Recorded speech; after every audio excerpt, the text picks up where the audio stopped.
Hello बच्चों, good morning. आज हम पढ़ेंगे हिंदी में पाठ 4 मौसी। इसके लेखक श्री भीष्म साहनी जी हैं। भीष्म साहनी जी ने इस कहानी के माध्यम से एक महिला की मानवीयता, उसके स्वभाव को बड़े सुंदर ढंग से दर्शाया है।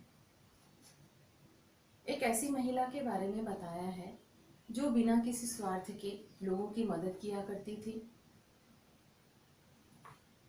उनके बिना कहे ही दौड़ पड़ती थी और उनके ज़रूरत के हिसाब से मदद करने के लिए।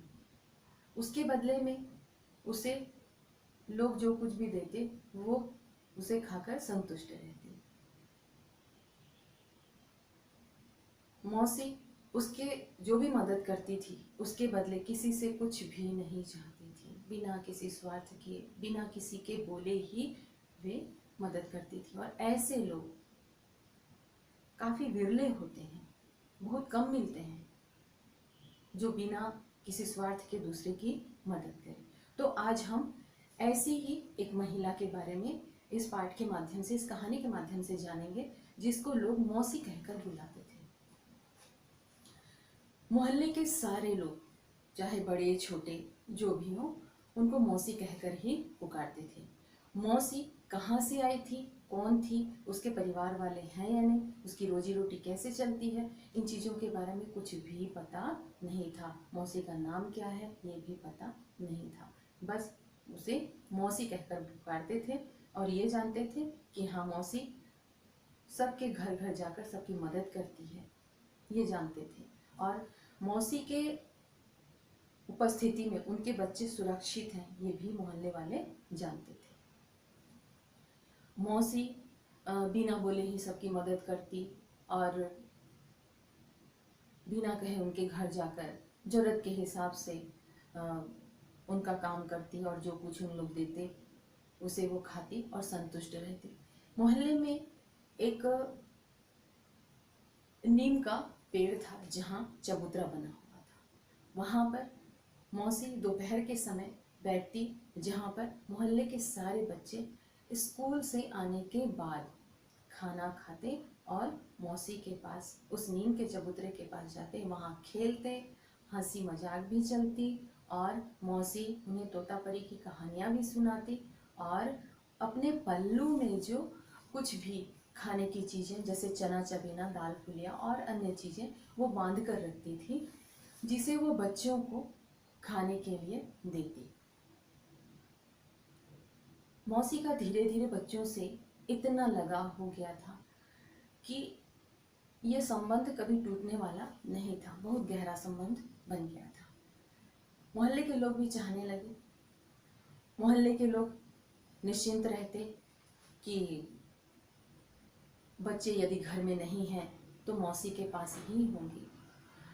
मौसी मोहल्ले के लोगों का काम तो करती थी, उनकी मदद तो करती थी, साथ ही अब बच्चों को लाने ले जाने का काम भी करने लगी। छोटे बच्चों को स्कूल छोड़ने जाना और फिर उनकी जब छुट्टी होती तो उनको स्कूल से घर लाना। मौसी का यह सिलसिला, ये इस काम का सिलसिला चलता रहा। बच्चे, छोटे बच्चे तभी मौसी का दामन छोड़ते जब वे प्राइमरी कक्षा से मिडिल में जाते। प्राथमिक विभाग से जब वो माध्यमिक विभाग में जाते, जब ऊंची कक्षा में जाते, तब वे मौसी का दामन छोड़ते। नहीं तो छोटे बच्चों को लाने ले जाने का काम मौसी का ही था। रोज इसी तरह चलता रहा। बच्चे स्कूल से आते और मौसी उस नीम के चबूतरे पर बैठकर उनको कई तरह के खेल खिलाती, कहानियाँ बताती, हंसी मजाक करती, खाने की चीज़ें भी देती। लेकिन एक दिन अचानक जब वो स्कूल जाकर दोपहर को उस नीम के चबूतरे पर आए तो वहाँ मौसी को नहीं पाया। बच्चे इधर उधर मौसी को ढूंढने लगे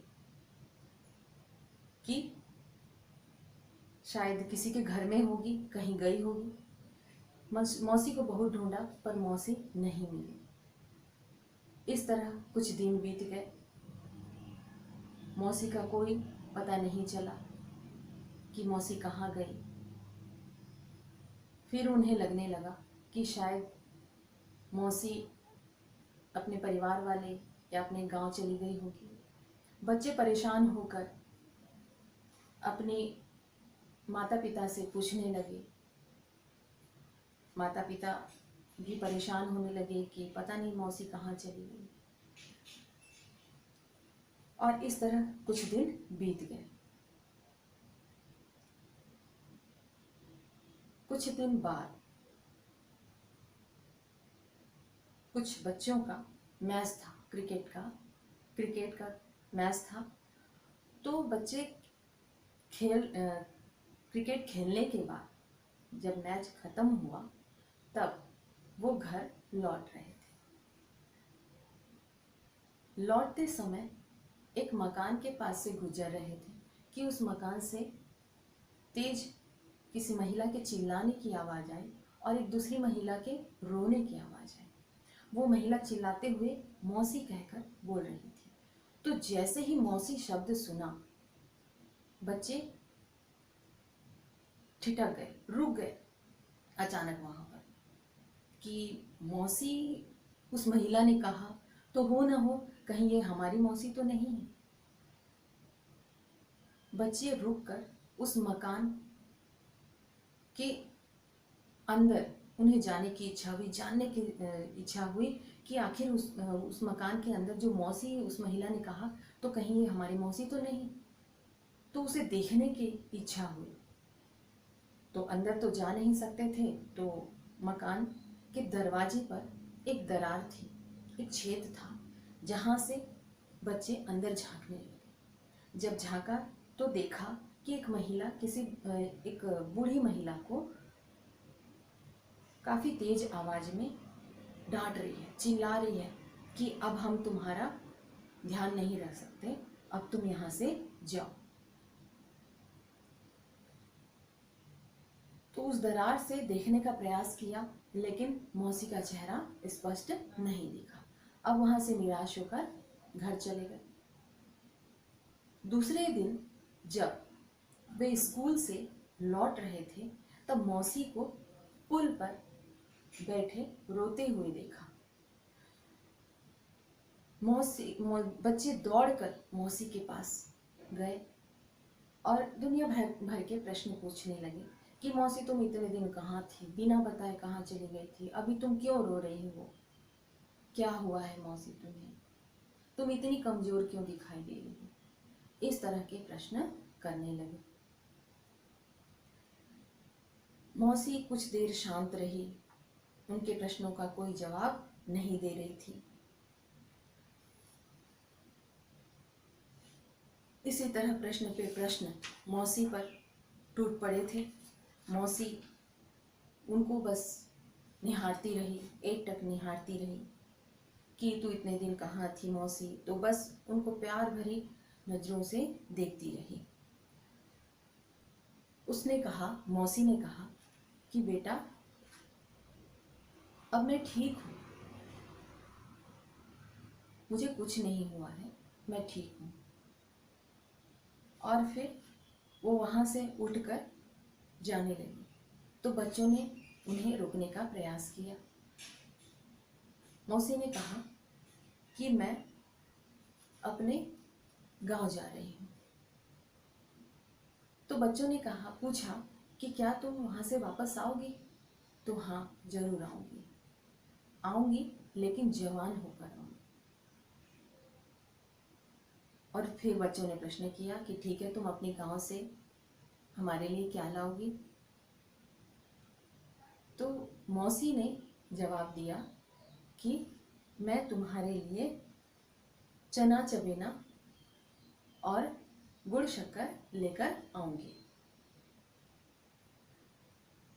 और लड़कियों के लिए मोतियों की माला लेकर आऊंगी, और इस तरह कुछ देर बाद मौसी से लड़के बात कर आगे निकल ही पड़े थे कि मौसी को देखा। फिर से एक बार मुड़कर मौसी रो रही थी।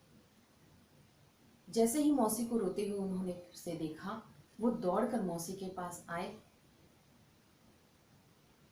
और मौसी को बिना कुछ कहे ही उनसे कहा कि अब तो कहीं नहीं जाएगी मौसी, अब तू हमेशा हमारे पास ही रहेगी।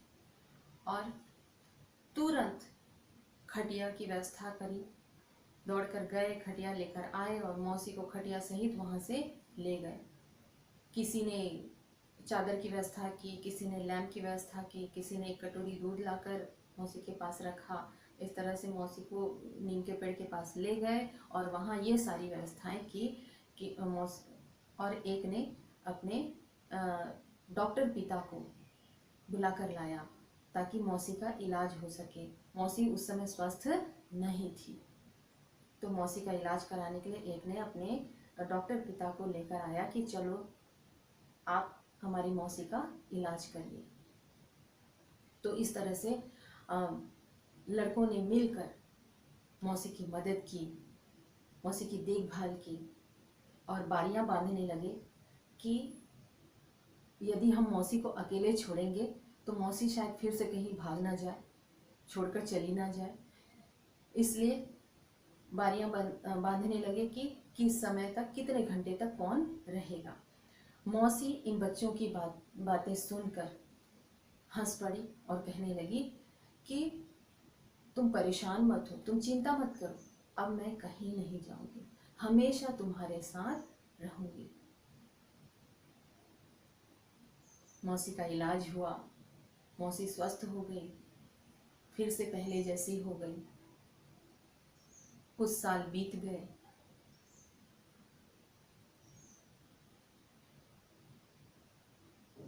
मौसी अब बूढ़ी होने चली थी। अभी भी मौसी का वो काम जारी था जो बच्चों के लिए किया करती थी, लेकिन कुछ बदलाव आ गए थे कि मोहल्ले वालों ने मिलकर स्कूल के हेडमास्टर जी से बात की। तो हेडमास्टर जी ने उन्हें स्कूल में बच्चों को पानी पिलाने का काम दे रखा था और वहीं रहने के लिए एक छोटी कोठरी भी दे दी थी।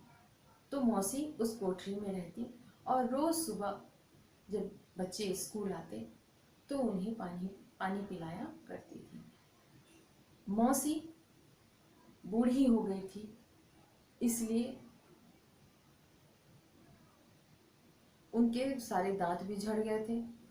उनका पोपला मुंह देखकर बड़ा अच्छा लगता था।